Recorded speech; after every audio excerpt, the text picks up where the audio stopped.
Assalamualaikum warahmatullahi wabarakatuh. Perkenalkan, nama saya Aida Ilhami, NIM 2018-53086. Saya akan melakukan presentasi pada materi pelaksanaan audit sistem informasi. Langsung saja kita mulai. Audit sistem informasi pada overview.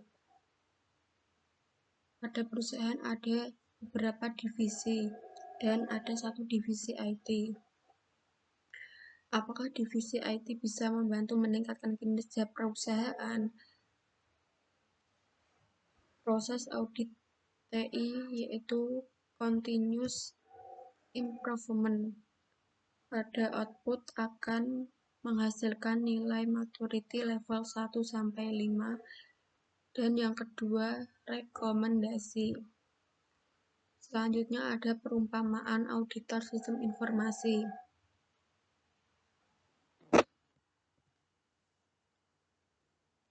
Yang pertama ada project identification dan selection atau mengidentifikasi dan pemeliharaan proyek. Selanjutnya ada project initiating dan planning, yaitu memulai dan merencanakan proyek. Yang ketiga ada menganalisa. Yang keempat logical design atau desain yang logis. Yang kelima ada physical design atau desain fisik. Yang keenam ada implementation, yaitu implementasi atau penerapan. Dan yang terakhir ada maintenance atau pemeliharaan. Pada bagian yang pertama atau kedua, yaitu interpersonal skill atau kemampuan interpersonal. Bagian analisis seperti yaitu mengasah kemampuan menganalisa.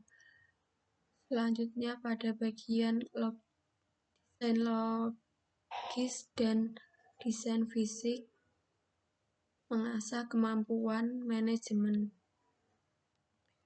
Dan pada bagian implementasi dan pemeliharaan, yaitu keterampilan teknis. Interpersonal skill yaitu seperti wartawan, sedangkan keterampilan analis seperti pengamat, dan keterampilan manajemen seperti manajer, dan keterampilan teknik seperti bengkel. Selanjutnya ada metodologi audit. Teknologi informasi yang fase pertama merencanakan audit. Fase kedua mengidentifikasikan risiko dan kendali. Fase ketiga mengevaluasi kendali dan mengumpulkan bukti-bukti. Fase keempat mendokumentasikan temuan-temuan dan mendiskusikan dengan audit. Dan fase kelima laporan akhir dan mempresentasikan hasil-hasil yang diperoleh. Selanjutnya itu waktu audit, ada pre-audit dan post-audit, yaitu sebelum implementasi itu atau pre-implementation system, sedangkan post setelah sistem live atau post-implementation system. Manfaat audit pre-implementation system. Yang pertama, institusi dapat mengetahui apakah sistem yang telah dibuat sesuai dengan kebutuhan ataupun memenuhi acceptance kriteria. Yang kedua, mengetahui apakah pemakai telah siap menggunakan sistem tersebut. Yang ketiga, mengetahui apakah outcome sesuai dengan harapan manajemen. Manfaat audit post-implementation system. Yang pertama, institusi mendapat masukan atas risiko-risiko yang masih ada dan saran untuk penanganannya. Poin kedua, masukan-masukan tersebut dimasukkan dalam agenda penyempurnaan sistem, perencanaan strategis, dan anggaran pada periode berikutnya. Poin ketiga, bahan dan perencanaan strategis dan rencana anggaran di masa datang. Poin keempat, memberikan reasonable assurance bahwa sistem informasi telah sesuai dengan kebijakan atau prosedur yang telah ditetapkan. Poin kelima, membantu memastikan bahwa jejak pemeriksaan audit trail telah diaktifkan dan dapat digunakan oleh manajemen, auditor, maupun pihak lain yang berwenang untuk melakukan pemeriksaan.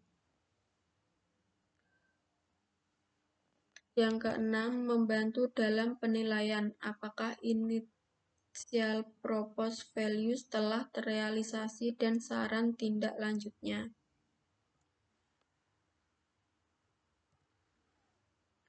Selanjutnya, contoh audit sistem informasi berdasarkan waktu audit.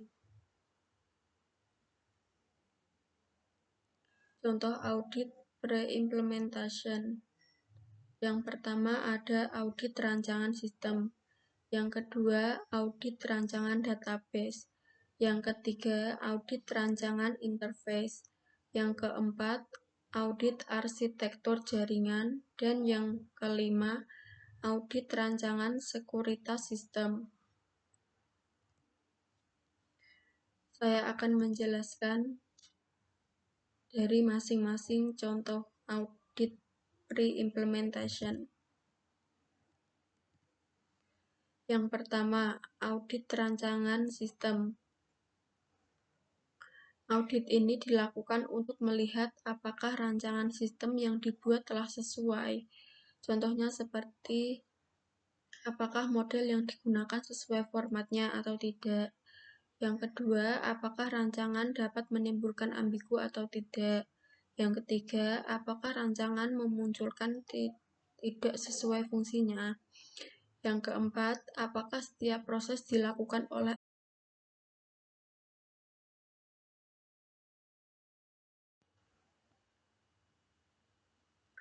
Selanjutnya ada konteks diagram sistem informasi audit pada siswa. Di sini ada sistem, ada siswa, guru bidang studi, wali kelas, kepala sekolah, dan bagian akademis.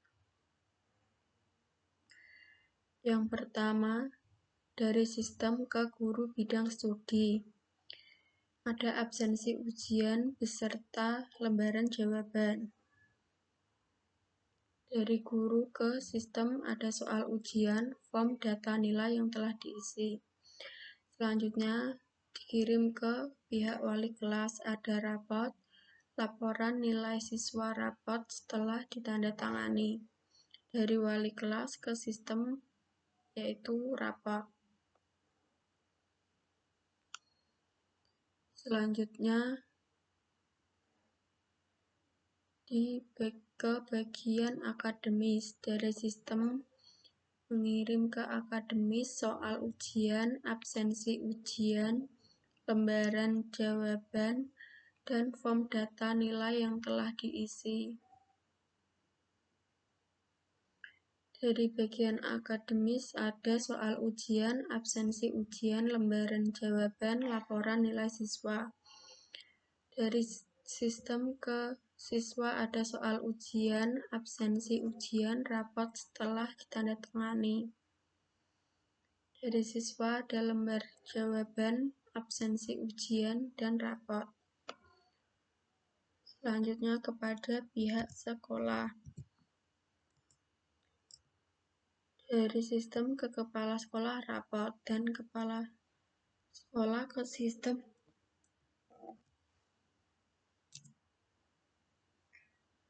Berikut contoh use case diagramnya. Ada admin, siswa, dan guru.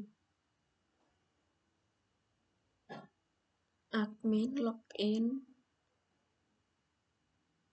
Pada bagian admin mengelola user, mengelola web, mengelola konten, dan mengelola forum.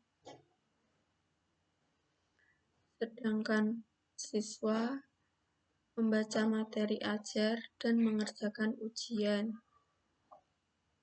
Pada guru melakukan pengelolaan forum,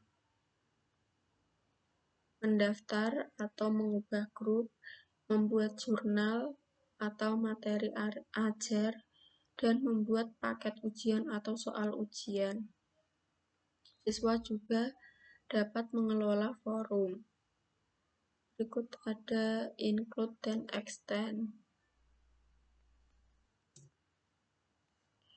Selanjutnya, audit rancangan database.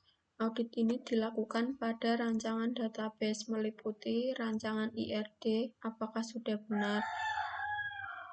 Yang kedua, struktur tabel yang digunakan, apakah optimal atau berlebihan atau kurang. Yang ketiga, ada relasi tabel yang dilakukan, apakah normal atau tidak. Dan yang keempat, jenis database yang akan digunakan untuk sistem. Contoh audit database.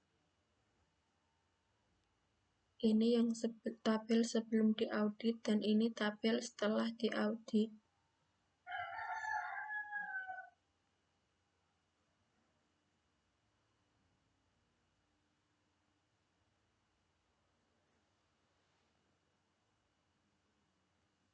Ada perubahan pada poin angka yang sebelumnya kode buku CHAR ada 5 huruf, setelah diaudit ada 11.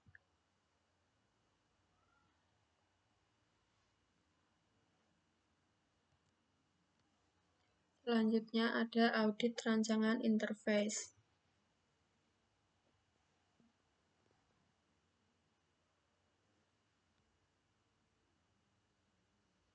Audit ini dilakukan pada semua interface yang digunakan dalam sistem, baik forum maupun report. Standar umum pembuatan form dan report yaitu yang pertama, meaningful titles atau judul form atau report yang harus penuh arti dan mewakili objek di dalamnya. Yang kedua, meaningful information, yaitu informasi harus penuh arti. Balance layout, yaitu keseimbangan tata letak.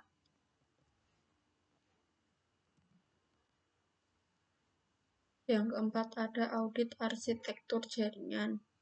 Audit ini dilakukan untuk melihat arsitektur jaringan yang digunakan pada sistem, apakah sudah sesuai. Yang pertama, apakah membuat efektif proses sistemnya. Selanjutnya, apakah efisien biaya investasinya. Dan yang terakhir, apakah support untuk pengembangan ke depannya. Berikut contoh arsitektur jaringan.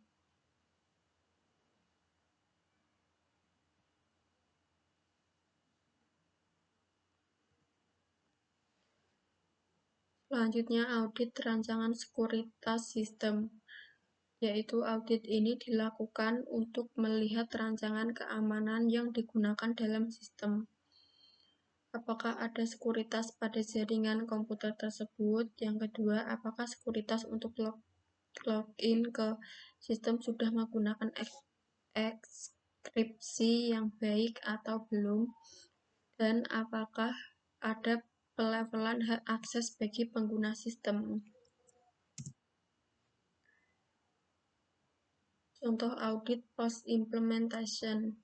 Yang pertama ada audit fungsi sistem, yang kedua audit interface, dan yang ketiga audit database, yang keempat jaringan komputer, dan yang terakhir audit keamanan sistem.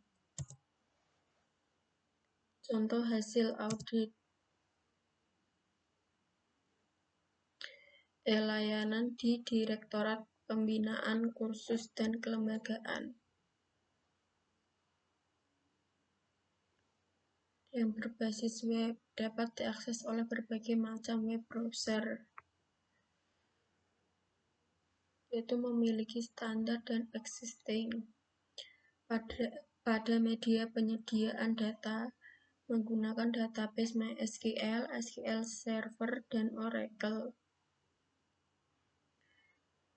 Dapat menampung pertumbuhan data yang besar, dapat menggunakan mekanisme security saat akses data, ada mekanisme restore akibat kerusakan data, manajemen dan administrasi mudah, backup dan restore data terjadwal, ada media penyimpanan backup data eksternal, ada bagian server, memiliki mirror system, memiliki UPS, dan memiliki ruang server khusus.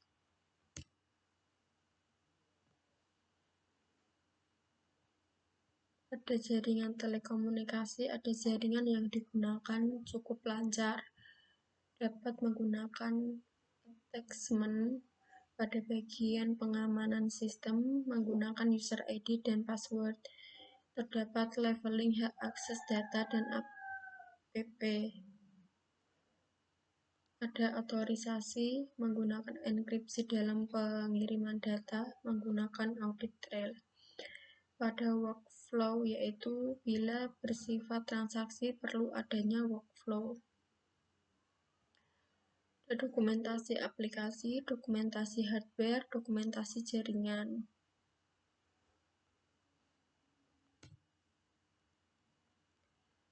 Dan rekomendasi untuk layanan di Direktorat Pembinaan Kursus dan Kelembagaan. Yang pertama, media penyimpanan perlu di-upgrade agar dapat menampung pertumbuhan data yang besar. Yang kedua, backup data perlu dijadwalkan secara rutin agar bisa terisi dengan baik. Yang ketiga, perlu disediakan media penyimpanan eksternal untuk menyimpan backup data. Yang keempat, kemampuan jaringan perlu ditingkatkan agar dapat menggunakan attachment. Yang kelima, perlu adanya pembedaan leveling hak akses data dan aplikasi. Dan yang keenam, perlu adanya enkripsi dalam pengiriman data. Dan yang ketujuh, perlu adanya